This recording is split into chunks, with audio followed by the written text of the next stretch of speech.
I genuinely would just like you all to look at my trousers, because they are the funkiest of things. Thank you for your time. Thank you for coming to my TED Talk. Hello! I've got loads of questions about Wandavision, haven't I? As someone who talks obsessively about Marvel, and as someone who has been very vocal about Marvel on this channel before, I have gotten lots of tweets and DMs and comments about where the hell is your Wandavision discussions, Lauren? And truth be told, I only caught up on Wandavision this week, so we're a bit behind on the Wandavision front. Well, we're not behind now, we've caught up now, and there's a new episode tomorrow, and I will do a watch along, and I will continue to do actual service and actual content for the remaining episode. And of course I will be doing that with Falcon and the Winter Soldier as well, because you can't fully see it, but here's my little like Bucky section, because my boy, I mean Tony is also my boy, but Marvel killed him. So I have some notes. I didn't film my reactions to WandaVision because I literally just sat and binged it in one thing. I got to like episode 4 or 5, and then I started filming my reactions to WandaVision. So this is going to be me here now, and then it's also going to be past me talking about genuine like full reactions to WandaVision. First of all, I just want to say that I love the comic books, and Wanda in the comics is an absolute delight, and I just feel like she did not get her full potential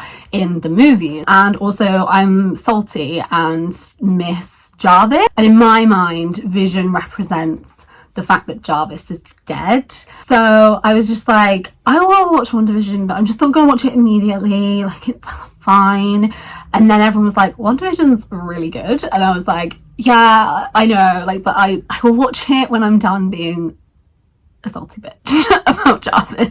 But we watched it, and I genuinely, it is amazing. My theories and knowledge going into WandaVision was essentially that Wanda was playing around with the multiverse. I know that she is in Doctor Strange 2, which is called the Multiverse of Madness, and obviously we've all seen those rumours online about Andrew Garfield and Tobey Maguire, which have been completely debunked by Tom Holland, but I don't believe anything he says about anything that's in the Marvel universe, so I'm not believing that they're not in it until I physically watch Spider-Man 3 and they're not in it. But we know that Doctor Strange 2 focuses on the multiverse, and I thought it was quite interesting that they had gone down the multiverse route and that they'd said the name of Doctor Strange 2. Obviously the multiverse is raised in Endgame and Far From Home, and it's raised in Endgame in the sense of we know that there are alternate timelines. Steve creates an alternate timeline, as much as I'm salty about Steve's ending in Endgame, but that's neither here nor there. But we know that there are alternate timelines and how they work, and also in Far From Home the multiverse is raised, but then we find out that Beck isn't actually from an alternate place, but the idea of the multiverse is, it's up there, you know? So I was like, okay, Wanda is just fucking about with the multiverse because Vision's dead, she doesn't want Vision to be dead. That was my expectations, but now I have so many more theories and I'm really stressed because the ending of episode 6 just literally sent me. One thing I will just say though is the Marvel Studios logo when it started genuinely gave me a little bit of a chill, because obviously we didn't have any Marvel content last year, and a year with no Marvel movies has made me like realize, you know, like, okay, I miss this, you know, because it was an onslaught. We had Endgame, we had Far From Home, like within months of each other, and it was like a lot of information. So watching that logo, it sounds silly, but it was really like, oh, I'm watching this, and it's not that I never see it because I rewatched the Marvel films, but it was like watching it and it was like, this is new content, which was very exciting. My notes are scattered, I will just say. I did write half of this when I still had my sling on, when I dislocated my shoulder. So episode 1, WandaVision. It was a really cool introductory episode, I thought, particularly because you as the audience was also kind of weirdly involved with it, because you go in and it's like, okay, they're married and it's suburban, and you kind of think, right, okay, so she's like set up this multiverse where they live in this different place, and you kind of think he's in on it because he is aware of his powers and his abilities, and you're like, well, okay, like, okay, they know, and this is just a different alternate universe, and that's okay. And there was just little moments, like there was comical moments, and you were like, haha, sitcom funny, like it was really cool. And there was like the black and white element of when it was set, and it was just this like little thing. And then we get to the dinner scene. The thing about this show, like that scene was what started this thought. It wasn't scary. Nothing in this show has like straight up been like, that was terrifying, but I think it's actually worse because it's unsettling. The first couple of episodes, you can't fully put your finger on that unsettledness. Like it's kind of like, oh, that was a bit weird, why? And it's not really explained. And then you've got the audience laughter, and then kind of the laughter of the characters, and it's kind of, I don't know, it's like a weird thing. Like the ending where the people kind of flip back and you just saw the screen and it was the standby, like that was just really interesting. And it was just a little brief introduction to the show, and it was like, okay, that was weird. So then that was kind of similar in episode 2. So you sort of had that moment, and then episode 2 happens and everything's okay again and it's happy again, and you're like, okay, they're just fitting in the neighborhood. And then there's just sort of just weird little points. And obviously we have like, Vision is aware of things, but also it's really sort of near the end of episode 2 that you start to maybe clock that he's not fully aware. And obviously we have like the radio scene, which was really creepy, and we have like, she finds the helicopter and you kind of like, what is going on? And it's in color, which is weird because why would it be in color? You're thinking, is she actually doing this, or is this like her mind that's made this up? And I think that's when I really started to think, okay, this is a lot more than I originally expected. Episode 2 was a really important one in my opinion, because whilst you did see like a lot of normal things, and the talent show was like a comedy thing, and it was quite a laughy comedic episode with lots of different characters in it, you also did have that occasional bout of unsettling moments that were enough for you to be like, okay, what's going on? And then episode 3, and episode 3 was a whole pregnancy episode. We had the color element, and obviously like it's weird because the end of episode 2 is technically a different decade, and then she's still pregnant, but the pregnancy is also happening fast, and it's like, how is that working? And also Wanda's children are in the X-Men comics. That was a really cool episode, and obviously we have those sort of unsettling moments again, like when Vision goes outside and he sees the neighbor is kind of just like sawing the brick, and you're kind of like, okay, and about the woman that just goes inside, and who is she? And it's really interesting because before I knew who she was, I thought she reminded me of Maria Rambeau from Captain Marvel, which was really odd because it's Monica Rambeau, but we figured that out not at the end. So I thought that episode was really cool. Obviously we have the whole pregnancy thing, and that is where she actually mentions Pietro, and I thought that just slight moment was sort of like a break in Wanda as well. She remembered Pietro, and it wasn't that she was trying to forget him, but it kind of, her mentioning him broke her through her kind of what she was in to do this whole thing. I think that Monica could see that as well, and that was really interesting. And when Vision comes back in and he's kind of like, where is she? And she's just like, you had to go home. Wanda has powers that are genuinely terrifying. They are right, she could have taken Thanos if she had more time, and what could have happened. And she has really unparalleled power, and I think that moment when she says about Monica going home, those are moments where I can genuinely see Wanda becoming some type of villain within the MCU. She has powers that are quite scary, and I think that was not explored enough within the MCU and within the movie, so I'm really glad it's kind of showing that now. So episode 4, this is where I think I started recording my reactions. Let's talk about Monica. Genuinely, the coming back after the blip scene was phenomenal. Genuinely, without a doubt, one of my favorite scenes within the MCU. I do not think that the after effects of the blip are discussed enough within the MCU and also within fandom. The impact that would have of all of these people blipping back, you know, it's briefly spoken about in Far From Home where May says about blipping back into her apartment, but you think about, like, it was half of all living things, and then suddenly you go 5 years and then suddenly everyone pops back up. But like, this is such a weird thing to think about, but I think about people that were on planes, people that were on trains, people that were on boats, people that were swimming, people that were in surgeries, people that were driving. Like, where are you blipping back to? Like, are you blipping back in the air? Are you blipping back on train? You go back to the place where you were, and that would be the most disorientating, weird situation. And the cleanup after the blip, that's a thing. And I think that they really showed that chaos in that one scene, and I think that's the first time I genuinely think within the MCU that's really shown.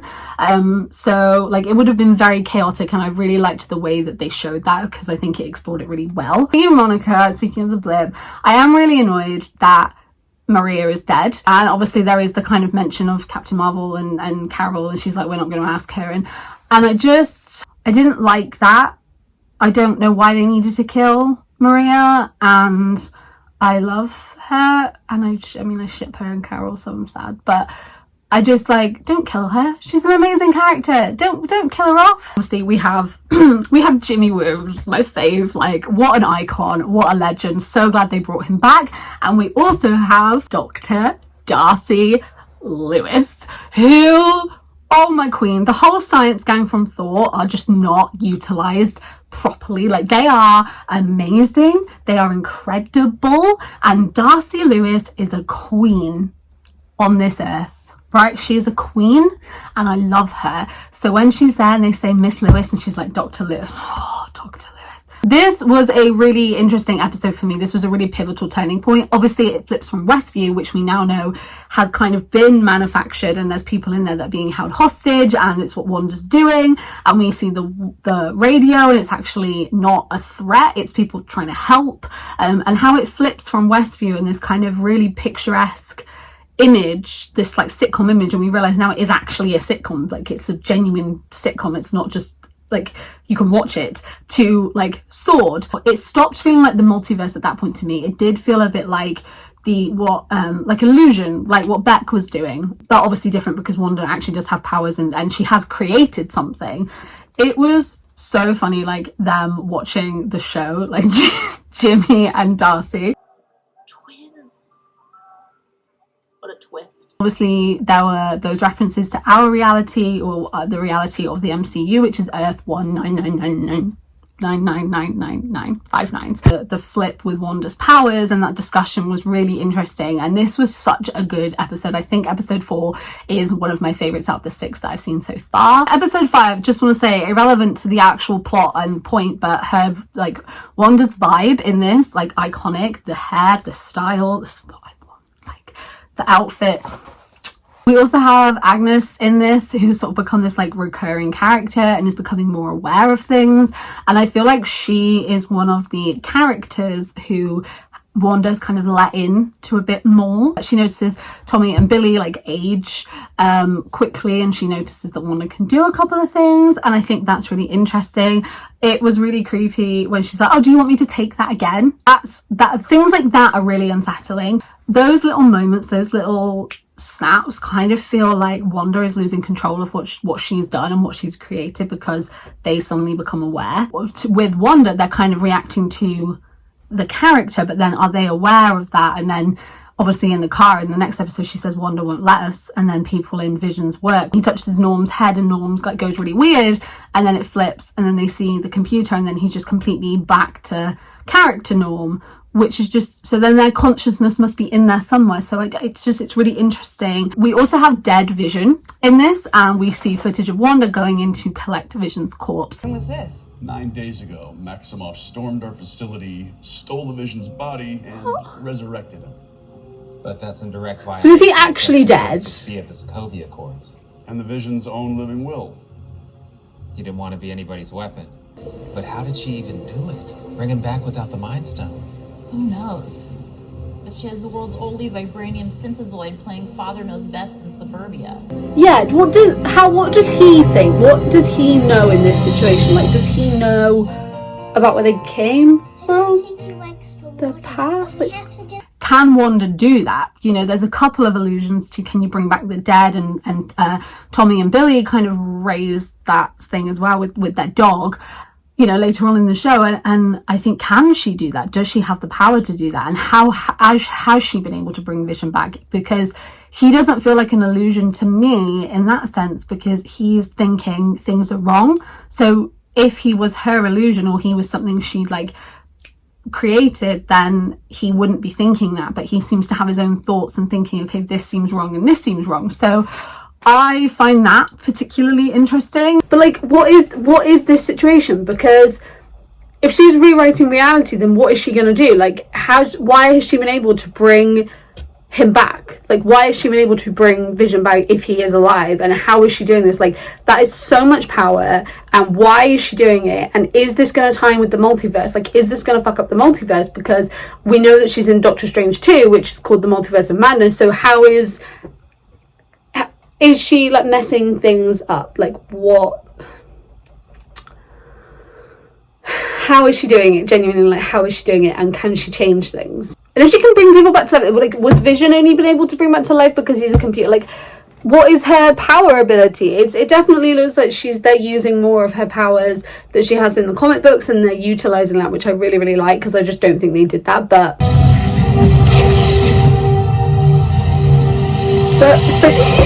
on some way, I thought Vision was in on this originally. Like, I thought Vision was in on this originally, but nah, absolutely not. Like, this is like low-key terrifying. Like, that is power beyond comprehension. It's interesting that the first ad that we ever had was the most absorbent paper towel Stark Industries, and like, that's quite interesting. Anyway, episode 5 ending. Who's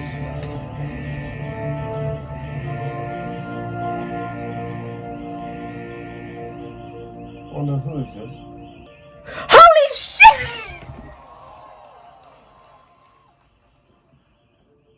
Oh my god, it just really hurt my shoulder. Almost broke it to squeeze his stinking sister to death or what? What? She recast Pietro? She recast Pietro. Why is Evan Peters in Wandavision? Because that's just multiverse. That suggests multiverse, because that isn't like a recast. That's not like trying to find someone else and making a joke. That's like literally multiverse. That is X-Men in the multiverse. That suggests, yeah, Multiverse of Madness, Doctor Strange 2. It's gonna be fucked. Okay, right. I'm on episode 6 now, which came out today. I'm caught up. So we got episode 6 notes, which is where we've caught up to. I think we have been made to think that it is X-Men Pietro, and that suggests a multiverse. Here's the thing, as has been pointed out by a lot of people online, and I also noticed this, Pietro has Evan Peters' tattoos, not Pietro tattoos, Evan Peters' tattoos. Interestingly, in episode 6, they mention Kick-Ass. Kick-Ass is a film. Wanda kind of is like, Kick-Ass. Who was in Kick-Ass, I may ask? Aaron Taylor Johnson. And they just mentioned it as in like, yeah, that's Kick-Ass. But also the way she's like, Kick-Ass, made me think about this reference. I think Wanda is aware of things in our reality. Okay, so this is going to sound up. The MCU is Earth 199999. Comic books are Earth 616. There are multiple multiverses within the Marvel Universe, depending on where you're going in. There is multiple different multiverses. So the question is are we, if we say that the MCU is real, if we say that those things happened, the reality that I am in right now, am I in Earth 199999, or am I in Earth 616? If that is true, then my reality would then theoretically be different from Wanda's actual reality outside of Westview and in the films that have happened. Are you with me so far? In my reality, there is a movie called Kick-Ass, which stars Aaron Taylor Johnson. So, could Wanda be aware of pop culture within multiple universes and is using that to create characters for Westview. Because it is a sitcom, it is actors. I know that the people that are held hostage are like S.H.I.E.L.D. agents and stuff, but you know what I mean? Is she aware of an X-Men movie in our reality and knows that Evan Peters plays a character who in her mind is very similar to Pietro, because it is technically, it's Peter, his name's Peter Maximoff, in the like X-Men thing. So has she like captured Evan Peters to act in the show? Is it Evan Peters playing a captured Pietro? Is that what's going on? Is that why this is happening? And that is very far-fetched. I'm very aware, I'm so sorry. But he is also very aware. But he is aware, and it could be because she's allowing him to be aware because she thinks he's a brother. Because there are some discrepancies where he says things and she's like, that's not how I remember it. So is she allowing him a consciousness, but he's actually then talking about other things? It's very interesting. Really liked that there was the throwback to the actual comic costumes. We had Vision's comic costume, which is just hilarious. And we also have Wanda's like comic book costume, which was really cool. And the kids also are mutants. They have their powers, which is super cool. I'm glad that was explored. This episode, obviously episode 5 and 6 are two which smack like back and forward to Sword and then Westview. And we have obviously Vision becoming very aware in episode 6, and he's actually, when she says like, that's not what you're supposed to be doing, and then he sort of calls her out, she's like, that's fine, have a nice day. And when he walks out of the Westview like area and he's like being pulled back in, I was like, is he being pulled back in, or is this he dies if he's outside of it because he's technically dead and he can't exist outside of it? Obviously she expands the borders knowing that he will die, you know, rather than pulling him back in. And that was a really creepy moment. And when he was saying about help and stuff, and obviously we see that characters were pulled in to Westview. Darcy was one of them, but obviously we did see Monica and Jimmy get away. So I'm wondering how that is, you know, how that's going to tie in and what's going to happen in tomorrow's episode. But yeah, I think the thing that I really love about the show is just the little throwbacks and the little unsettling moments that are what make it genuinely really creepy for me. That's what I really like about it. It is a lot more than I thought it was going to be. I genuinely, like, after every episode was like, holy shit, that's the thing. Episode 7 of Wandavision is out tomorrow, so I will be recording my reaction for episode 7 and I will be discussing that with you as I go along. Sorry this video is long because obviously I'm covering 6 episodes. Love to know your thoughts on Wandavision in the comments. Let's discuss. You can also follow me on my social medias, which are all in the description if you want to come chat with me about Wandavision on there. And also in the description is the links to my Stranger Things podcast, because I have a Stranger Things podcast which you can go check out as well. I hope you guys are doing really well, and I will see you next time. Goodbye.